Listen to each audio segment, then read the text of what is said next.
Here we go. Okay, so let's put this person, can we? Put this up here. Yes, we can. Okay. Great. So tonight we have our press kit in Photoshop, and this is really designed to give you just a basic introduction to how you might promote something as simple as like a house concert in your basement to something high profile through the web where you have a bunch of synchronized media, posters, and digital things. So you'll submit 5 items for this project. A headshot that I asked you to bring in. We're going to remove the background on the headshot, add some color and a little radial gradient behind it. So kind of make it pop out. Then you'll use that same headshot to design a poster in Adobe Express, which is a web application that has templates. So I'm going to show you, it's a very powerful tool to make decent looking stuff very quickly. And then you'll use that to design your own media, Instagram, Square post, Facebook or website banner, and an Instagram or Facebook story. So the bottom 3 will be, your own derivative designs where you'll get to kind of, work with your own thing as if you were designing it from scratch. Hold on, this is bothering me. Okay, great. So what you'll do first, you'll need to go to Applications folder and find Photoshop and open it up.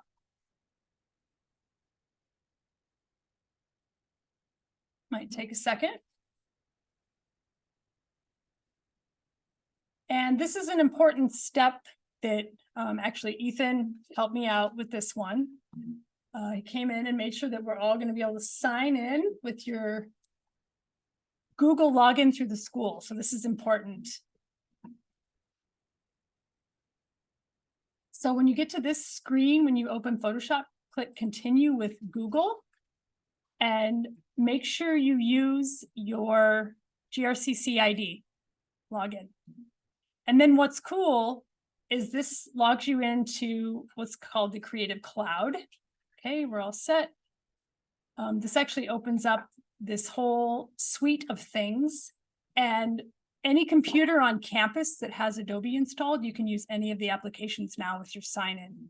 So this for the next 2 weeks, you can actually work on this like in the library, has a whole set of computers that have Adobe.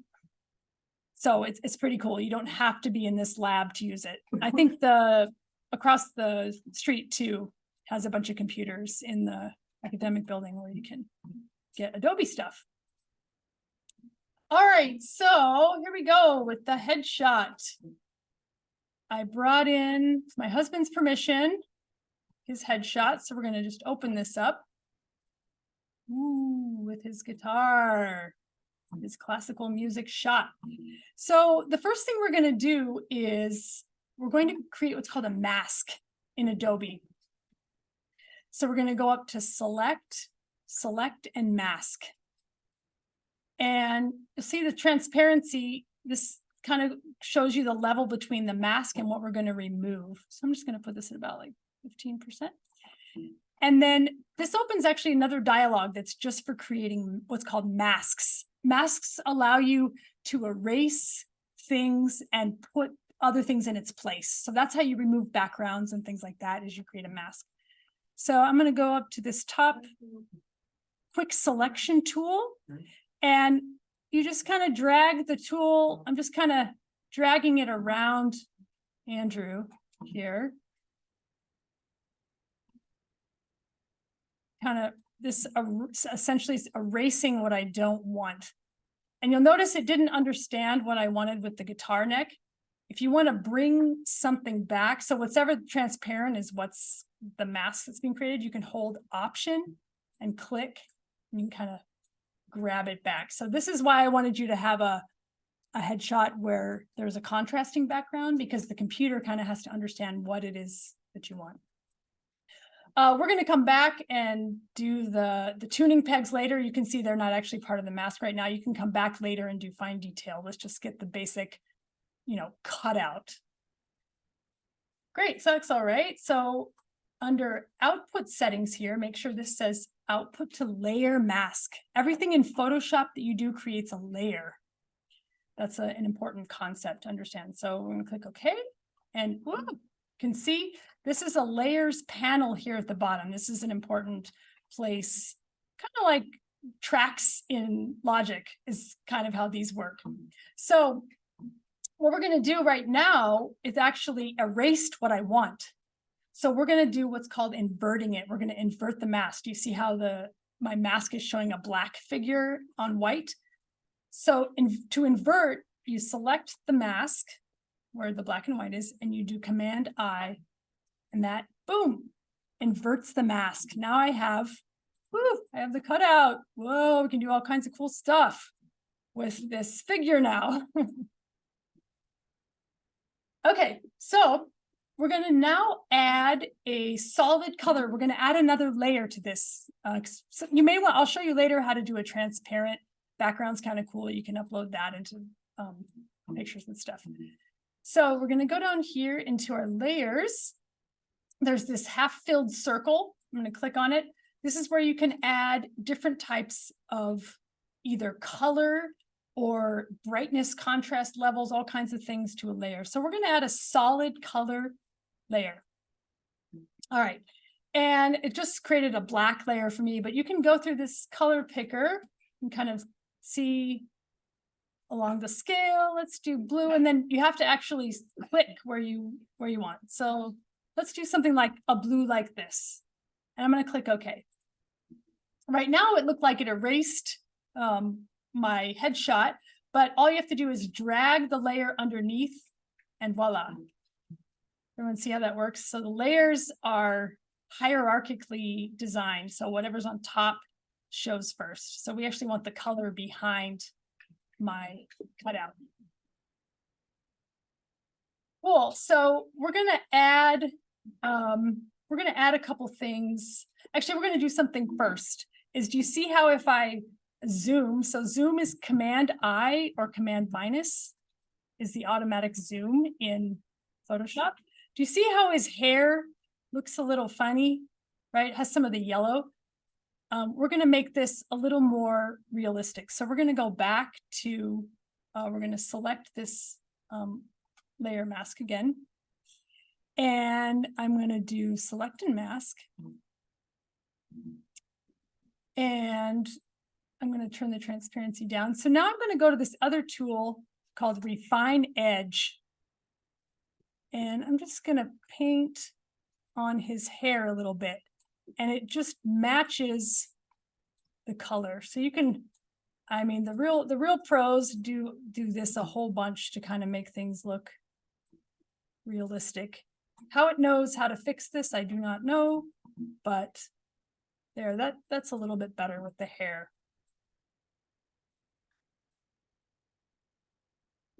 I'm also going to paint over these tuning pegs so it'll grab the tuning pegs. It'll look a little more realistic. So this is just refining edge. So you can kind of play with this depending on how the photo you have to work with, this easier or more difficult. Okay, so we'll click OK. Woo, all right. Looking good. I'd probably have to go back and do those tuning pegs one more time. See, I didn't quite grab that one, but that's fine detail. I'm going to save that for later. Okay, great. So we're going to add now, and this is in the directions, we're going to make this pop a little bit. We're going to add a curves adjustment layer. So curves is just how it works with the light. And I'm actually going to add this to, I'm going to click on my color fill layer again and go down to the half filled circle and click curves and just bring the light up a little bit. So this is where you can kind of mix with the different aspects of color. I'm going to bring this up a little higher. There we go. All right, great. Then I'm going to invert this curves so it actually takes the light away.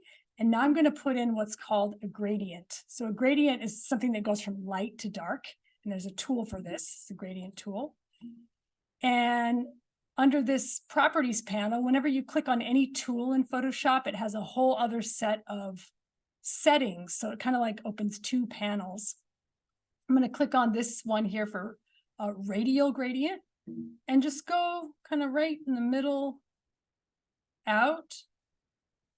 And boom, it puts a nice little light behind Andrew. Kind of makes it look more alive than just, you know, flat color behind him. And then I might actually grab and make him sit. I might, right? That looks a little unrealistic, the way he's sitting on nothing.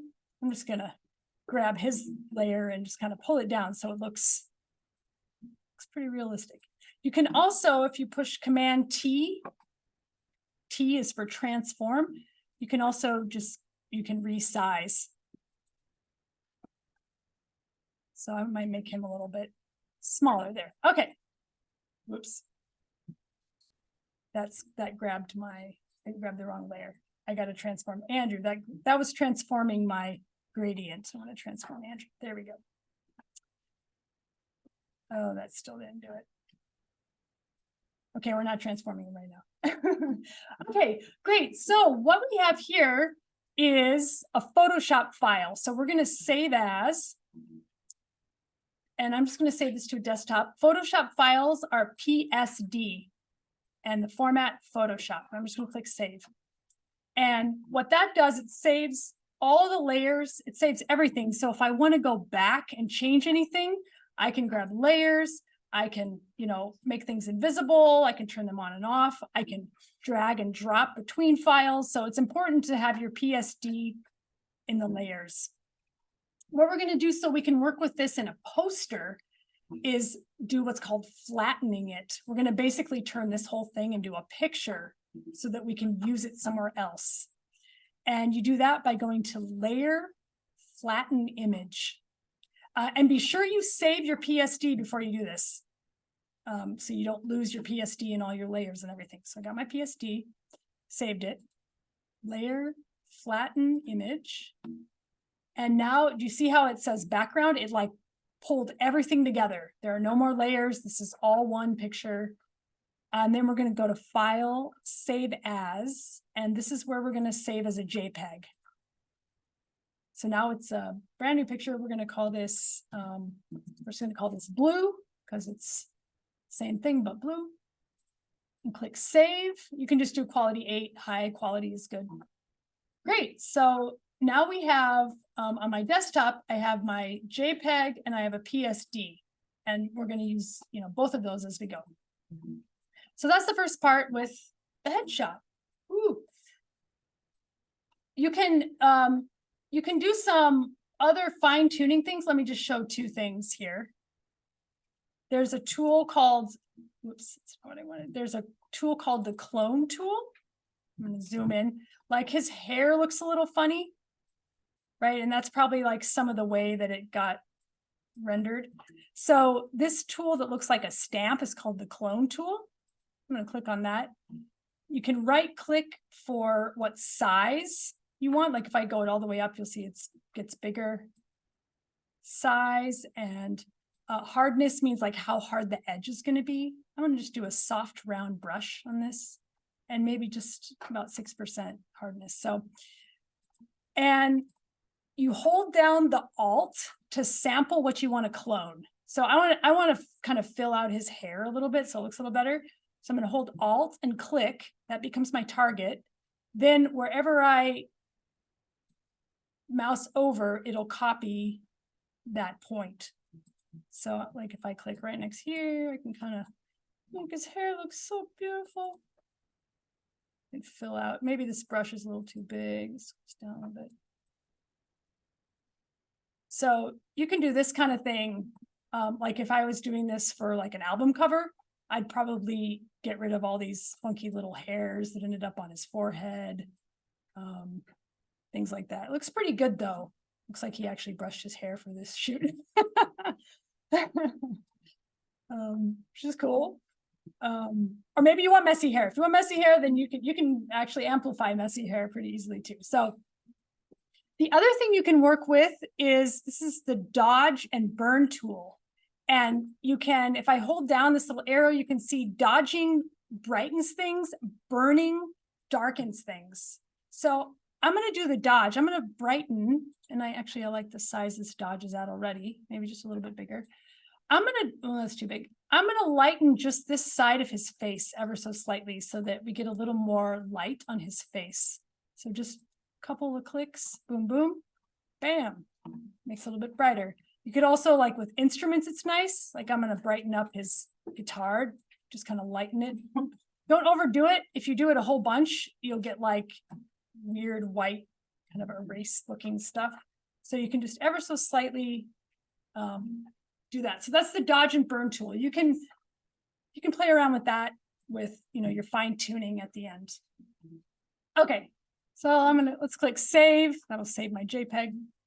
Great. So then you're going to design a poster in Adobe Express. So here's the link. And this is a web application that's super awesome. Amazing time saver. You don't have to design things from scratch. You do need to sign in, just like you did on Photoshop, and sign in with Google. And we're going to head over to the poster section and do an 11:17 poster. So here's the posters. And you can see poster 11:17. We're going to browse templates. And this is a pretty straightforward, like drag and drop builder. If you've used anything like Canva or anything like that online, this is more straightforward. There's not too much for me to show here, but you should think about what, what you want to, based on your picture, what you want to show. So I would probably do type classical music to see what kind of posters I might want to work with for this picture with Andrew. And let's do this blue one because I did blue. And so this is kind of just drag and drop, like I said. So you can upload media. I'm going to actually upload that picture with the blue that we made, the JPEG, and just, drop it in. And if I had 5 minutes to do a poster, I could just span this out. Bam, my poster's almost done. This also has layers where you can change the layers. Like I want the text to be on top. So, and then you can change the text here. So I'm going to just change this text to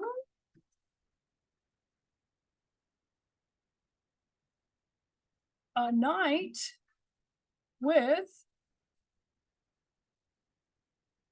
Andrew Bergeron. Let's see what this looks like. Classical guitar. Hey, that doesn't look too bad.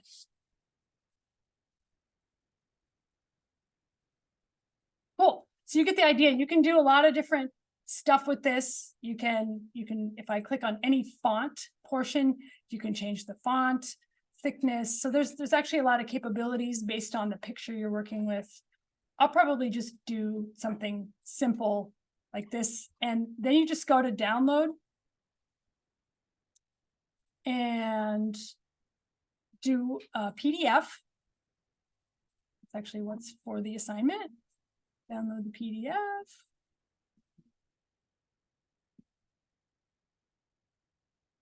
And click allow. And bam, we've got our poster for the guitar night. Oh, that line looks stupid, but you get the idea. So that one's just a straightforward builder. Let me show you something a little more fancy that you can do. Like I'm going to click out of that. You can actually export your image without a background. So let me just open up my Photoshop file again with all the layers and everything. So here's the one with the layers. And I'm going to turn these other layers off. I can just click the little eye and turn them off. And I'm going to click on just the one with Andrew here. And I'm going to go up to File and go to export, quick export as PNG. This will export the file with a transparent background. And I'm just going to leave that PNG because I know what that means. It means it'll do just like this. And so if you go into something like Adobe, you could upload, you know, Andrew just like this if you wanted to just pop him into a poster, right? Floating around there like that. Or you can actually go into the background image that they have. This has some effects on it. Like this has an effect called duotone, which is kind of cool. So like you can actually go to look and see what their original looked like. Looks like that. Oh, but wait a second. I want that duotone back. I liked that.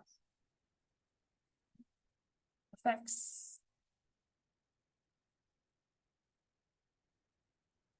This one, duotone, something like that. Okay, cool. So if I go like that, and you can actually replace the image. So if I replace this with that PNG of Andrew, it'll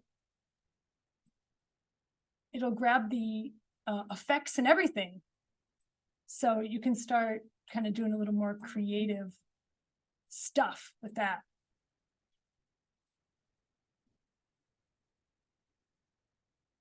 Can I please resize? Okay, there we go. So that gives you another idea. You can also, and then I probably want to put a different background in this because it's white, or I could change the color of my text, and you can do that. Or you can change the effects. You saw there's a whole bunch of different coloring you can do in here. And this is not that creative of a poster. There actually isn't very many elements. So depending on what other poster you choose and so forth. So that's Adobe Express. That's the second item that you'll make in the assignment. Then that takes us down to designing 3 of your own things. And this is where the fun part is. I'm not going to save my PSD. I'm going to get rid of that one.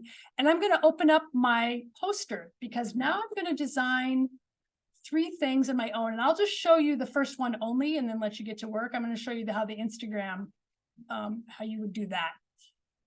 All right, so where is my PDF I should have this not be untitled because that's really hard to find. We're going to rename that to Andrew Guitar Poster PDF. We're going to open that up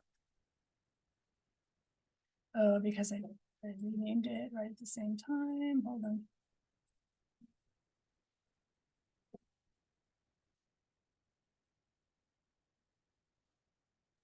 Okay, and then in this, you can just leave it. When it imports a PDF, it's like, do you want to do this? And just say, okay, it's fine. We're basically going to use this as a template to kind of build our own. This is where it gets more powerful because the Adobe Express is great, but you can't do much with it, right? It's like stuck in this format that you can only export one thing at a time. So we're going to create our own Instagram square posts. So we're going to go to File, New, and Instagram is a square aspect ratio. So aspect ratio is the width and height comparison between 2 things. So let's go to pixels for our dimension measurement, basically, and we're going to do 1700 by 1700.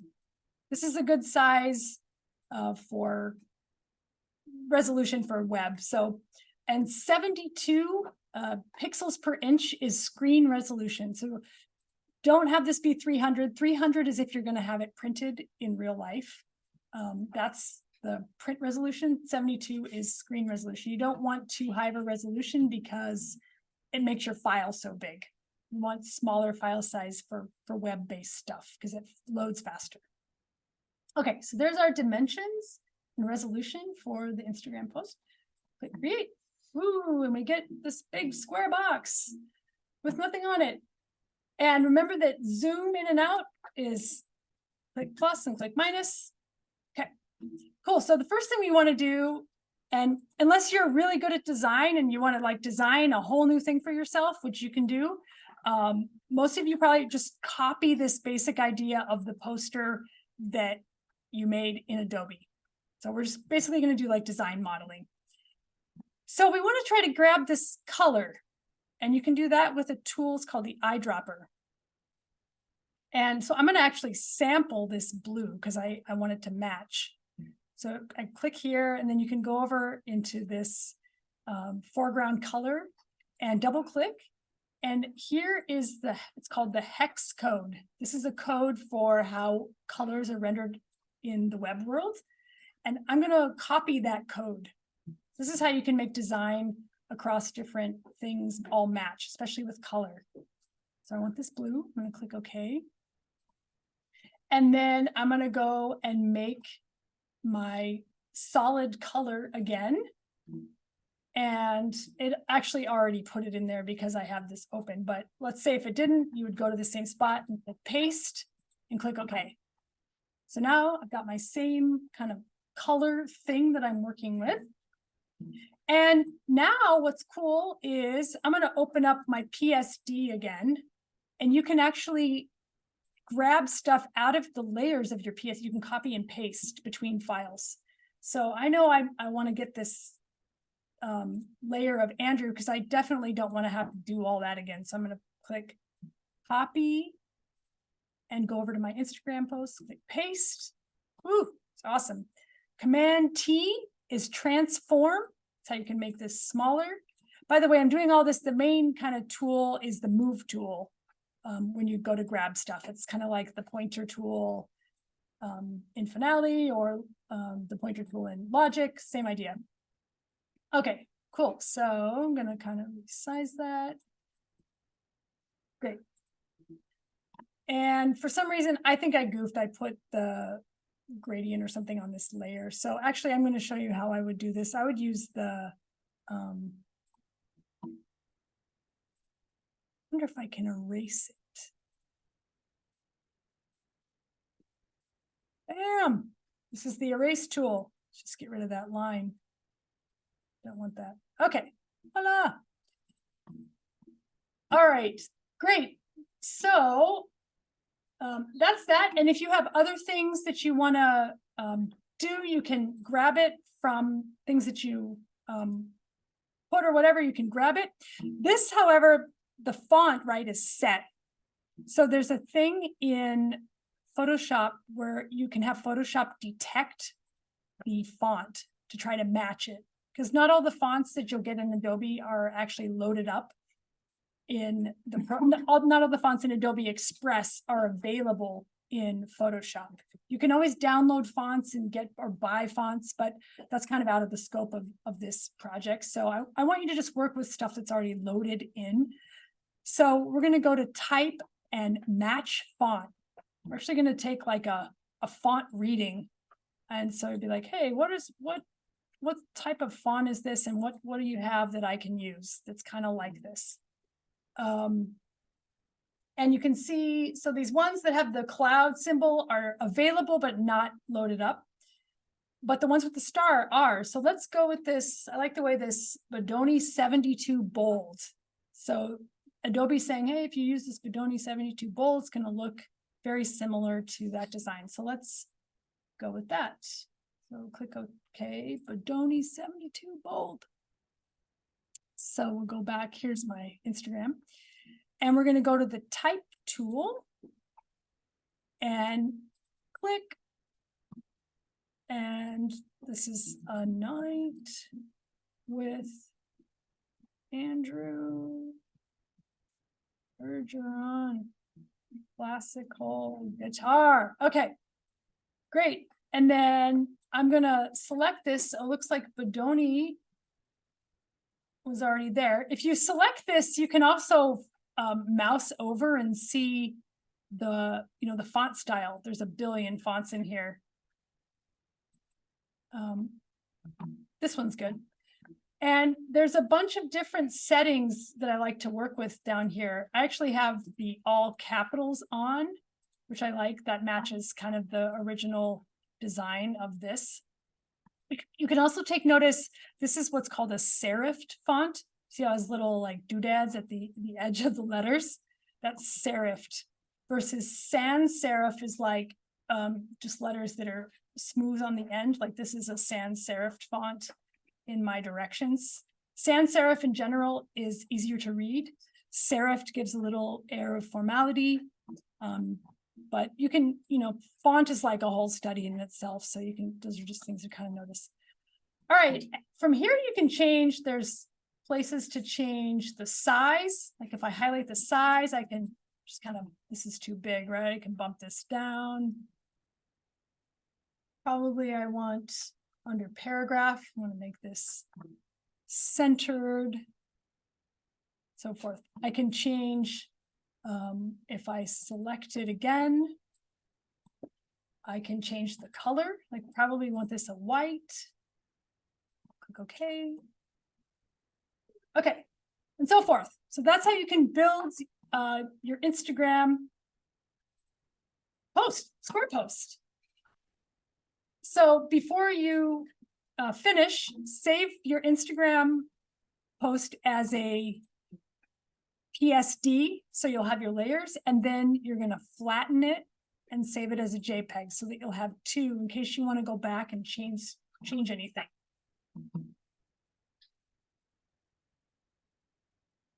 And I think that's it. So you'll have 5 files in the end, 4 JPEGs and a PDF.